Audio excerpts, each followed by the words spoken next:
Golden aura bed ये हमारे quantity में तैयार हो रहे हैं। इस पर अभी कुशन वर्क बाकी है, चादर भी लगाई जा रही है, ये इधर चादर लगाई जा रही है इसके ऊपर। ये कुछ पीस इधर तैयार है, बाकी इसमें स्ट्रेट वाले भी हैं, ठीक है, 3 इंची चौरस पिलर में, और ये मेहराब वाले भी हैं, बैंड वाले जो ऊपर बैंड होता है, ये भी कुछ रेडी पर रखे हुए हैं उधर, और बाकी इस तरह से रेडी हो रहे हैं। अच्छा, 3 इंची चौरस पिलर, इसकी खूबसूरती पायदारी अपनी जगह पे होती है, देख ही सकते हैं। 3 इंची 3 बाई 3 का पिलर होता है ये। ले आए, ठीक हो गया। तो ये क्वांटिटी में तैयार हो रहे हैं। जिस भाई को फैमिली को चाहिए हो फैक्ट्री पे आ सकते हैं, तो फैक्ट्री पे भी आज चाहें आ सकते हैं। बाकी ऑनलाइन डिलीवर करवाने के लिए नंबर पर रब्ता कर सकते हैं।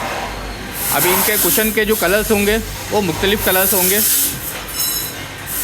किसी पे मैरून कलर लगाएंगे, किसी पे वाइट कलर लगाएंगे, आप अपनी पसंद का कलर भी लगवा सकते हैं।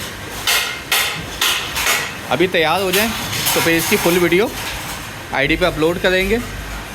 3 बाई 3 के चौरस पिलर वाले की भी, और ये गोल पाइप वाले की भी। ये गोल पाइप है, ये 3 इंची है, ये भी 3 इंची है।